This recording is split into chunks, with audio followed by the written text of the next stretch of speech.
భగవంతుడు ఏం చేస్తేనే తప్ప ఏమీ కాదనుకున్నాడన్నమాట.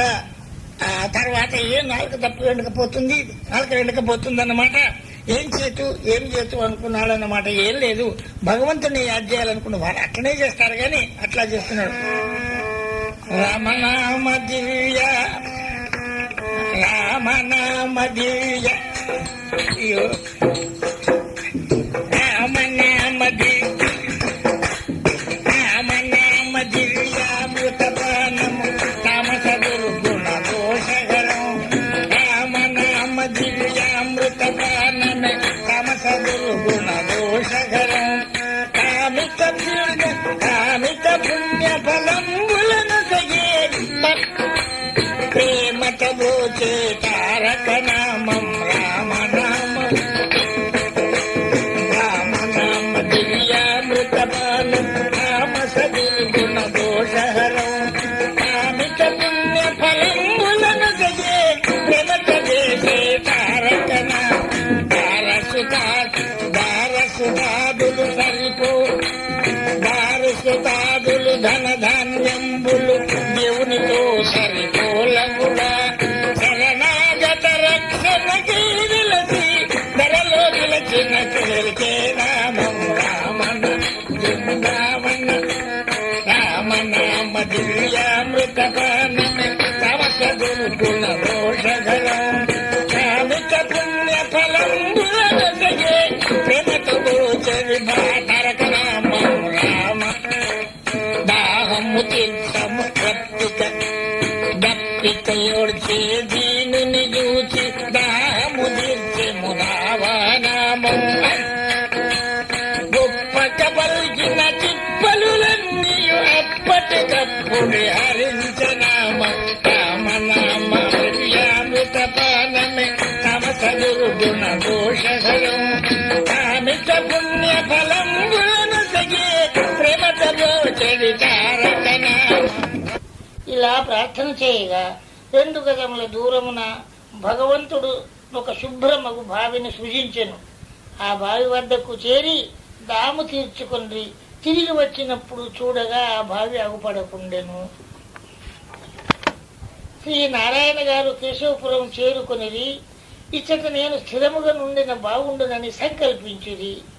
ఆ గ్రామమున కృష్ణారెడ్డి అను దేవీ భక్తుని ఇంటికి చేరిది. కృష్ణారెడ్డి గారు వీరి పాదములపై పడి మీరిచ్చటనే ఉండవలైనను ప్రార్థించిరి. నారాయణ గారు సరి అని ఒప్పుకొనిది. కృష్ణారెడ్డి గారు నారాయణ గారు చూసిన స్థలంలోనే గృహము కట్టించిరి. ఆ తర్వాత కృష్ణారెడ్డి గారు నారాయణ గారిని ఒక క్షణమైన విడువదాలకుండిరి. అచ్చట అనేక జనులు నారాయణ గారితో ఉపదేశమును పొందిరి. కృష్ణారెడ్డి గారు మాలీ పటేల్ కావున 1600 రూపాయలు తహసీల్ రకం తీసుకొని శ్రీ నారాయణ గారిని వెంట తీసుకొని హైదరాబాద్ చేరిరి. అచ్చట నారాయణ గారికి వీరు తహసీల్ రకం నుండి 100 రూపాయల వెలుగల వస్త్రములు కొని సమర్పించిరి. అట్లే తన గురించి కూడా 3 రూపాయల వెలుగల వస్త్రము కొనుక్కొనిది. తర్వాత కచేరీలో డబ్బులు ఎక్కించేసరికి తాను కొనుక్కున్న వస్త్రముల యొక్క విలువ 3 రూపాయలు తక్కువ పడెను. ఇది చూచి మిగతా డబ్బు అంతా ఉండెను. ఇది చూచి కృష్ణారెడ్డి గారు మిక్కిలి ఆశ్చర్యానందమును పొందిరి.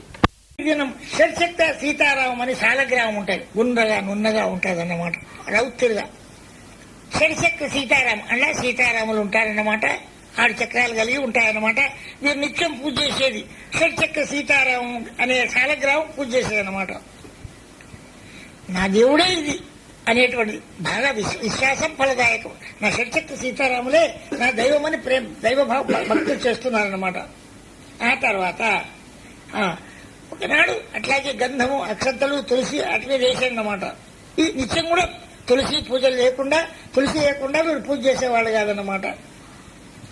ఎక్కడికి పోయినా వెంట తన షట్చక్ర సీతారామాన్ని తీసుకుపోతారన్నమాట.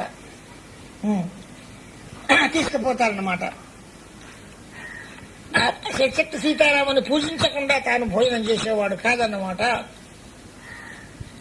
తులసీదనం లేకుండా ఎన్నడూ కూడా పూజ చేసుకోలేదు ఆయన, కాలేదన్నమాట, చేయలేదు. ఒకనాడు ఒక గ్రామాంతరం వెళ్తున్నాడనమాట. అదే ఊరు అంబీపురం. నేను ఇవన్నీ ఊళ్ళు తిరిగి వచ్చినానమాట. 70 ఊళ్ళు తిరిగినట్టు ఒక్క పెద్ద తాలూకాలు. అంబీపురం అనే ఒక గ్రామానికి పోదామని ఈ స్వామి బయలుదేరాడనమాట. పోతూ పోతూ ఉన్నాడనమాట. పొంగనే బ్రాహ్మణులకి ఏదైనా శుద్ధమైన నీళ్లు కావాలి, చల్లగా అట్లా ఉంటారన్నమాట. వాళ్ళకి ఇంకేం బాగా ఉండదన్నమాట. విశాల హృదయంతో ఉంది కాబట్టి అక్కడ ఒక పోయే వరకు అక్కడ పెద్ద తటాకం చెరువు పెద్ద నిండిందన్నమాట. అక్కడ స్నానం చేద్దాం అనుకున్నారు. మంది లేని నిర్జన ప్రదేశం కావాలి వాళ్లకు. వాళ్ళకి ఆనందంగా ఉంటుందన్న శుభ్రమైన స్నానం అది ఇది ఉంటుందన్నమాట. అట్లా ఉన్నారు. వెంటనే ఆ కట్ట మీద చిన్న దేవాలయం, ఆంజనేయ స్వామి దేవాలయం ఉన్నదన్నమాట. దాని పక్కన కూర్చొని వీరు సాలగ్రామాన్ని అభిషేకం చేస్తూ గంధము అక్షంతలు వేశారన్నమాట. వేసినాక జ్ఞాపకం వచ్చింది తులసి దళం కావాలి. అరే ఎట్లా అట్లా చేతులు పట్టుకున్నారన్నమాట. తులసి దళం కావాలన్నమాట.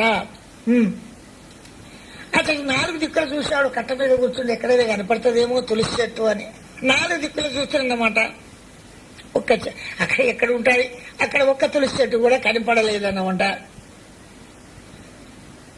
ఇక వీరికి పరితాపం కలిగింది. ఇప్పుడు ఎట్లా, నేను ఒకనాడు కూడా నా జన్మలో తులసి దళం లేకుండా పూజ చేయలేదే, ఇప్పుడు చేతులు పట్టుకుంటే ఇక్కడ కనపడతలేదు, నేనేం చేయాలి? చాలా పరితాపడుతుందన్నమాట, బాధపడుతుందన్నమాట. పరితాపం బాగా రగులుకున్నదన్నమాట. తులసి దళం లేకుండా ముందు పూజ జరగలే కాబట్టి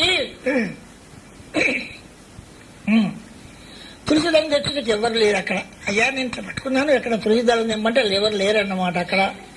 అప్పుడు వీరు ఆ సాలగ్రామునకు నేడు తులసి దళం అర్పించకుండా అర్పించకుంటుంది కదా అనే భావంతో బాధపడుతూ వారు ఏం చేశారంటే, ఇక ఏం చేయాలి, నేను ఎట్లా చేయాలి, నాకు ఎట్లా గతి, నేనేం చేయాలి, తులసి లేక ఎట్లా చేయాలనుకొని ఆ తర్వాత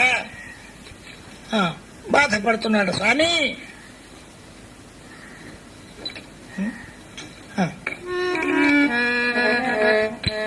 తులసి లేక పూజలోన, తులసి లేక పూజలోన, పూజనే తులసి స్వామి.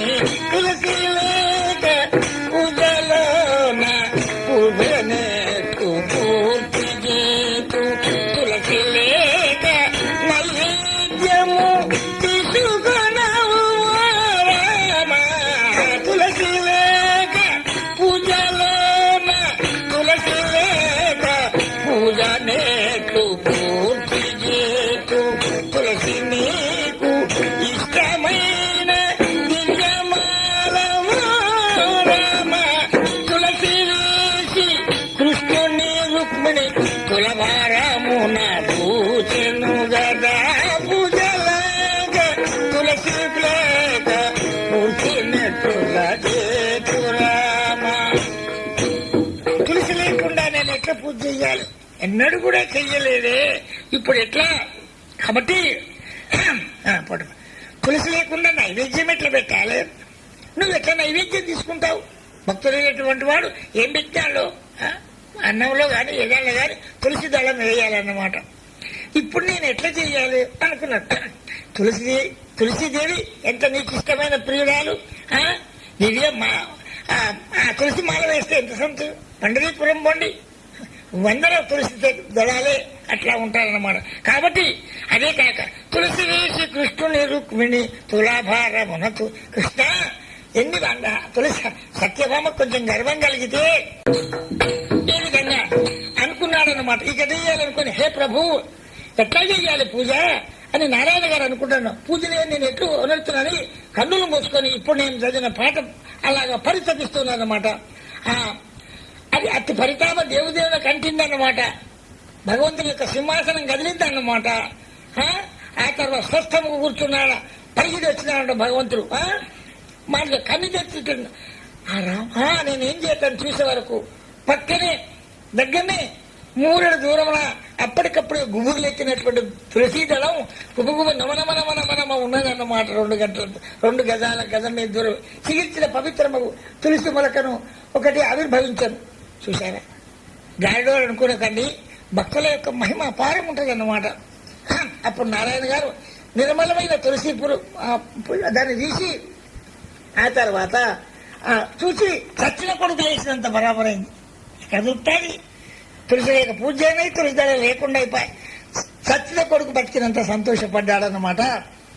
కాబట్టి ఆకలితో తెచ్చేవాడికి అన్నం లభిస్తే ఎంత సంతోషమో ఆనందమో అట్లాగూ ఉల్లాసంతో హర్షముతో ఆనంద భాష్పాలు కంటి నుంచి ఆనంద భాష్పాలు రాలుతుండగా ఆ తర్వాత ప్రేమమూర్తి ప్రభు దేవాది దేవ కృపపడి కష్టపడి తులసిని మా కొరకు అక్కడ పూజ కొరకు దించితివా అని ప్రేమక్తులతో దళమును చేతకొని సాలగ్రామును పూజించి విచిత్రానంద దశ ఎంత పని ఎక్కడుండే చెట్టు ఇక్కడ అని విచిత్రాన్ని భరిస్తూ ఎంతో సమయం ఆ చెరువు కట్టనే అమదీపురం ఉండే చెరువు కట్ట మీద ఇదంతా ఆ చెరువు కట్టనే పైననే కూర్చొని ఉండేది.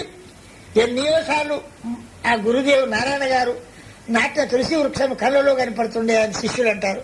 ఆ తులసి చెట్టు అక్కడ కనపడేది అట్టే ఉండదు అనేది దివ్య పురుషుల యొక్క అలౌకికమైన ప్రేమ పరితాపం అసాధారణ రూపంలో ఉంటుంది. మహాత్ముల యొక్క అలౌకికమైన సంకల్పము అసాధారణంగా చెప్పరానంత మహిమగా ఉంటాదన్నమాట. ఫలింపజేసి లోకనాథుడు ప్రతి పదమున పాల్పడుతూ అందుకొరకే వాళ్ళకి ఒక్కపారి దేవుడు విడిచిపెట్టి కాదు, అడుగడుక్కు నీకేం కావాలో నేను చేస్తానని లోకనాథుడు వాళ్ళతో ఉంటాడన్నమాట. కాబట్టి పోల్సిన ఊరికి నారాయణ గారు కొద్దిసేపట్లో అమృతపురం పోయినాడు, మళ్ళీ వాపసు వచ్చారన్నమాట. అదే మార్గంగా ఆ తులసిలే చెట్టు లేదు, అది ఏం లేదన్న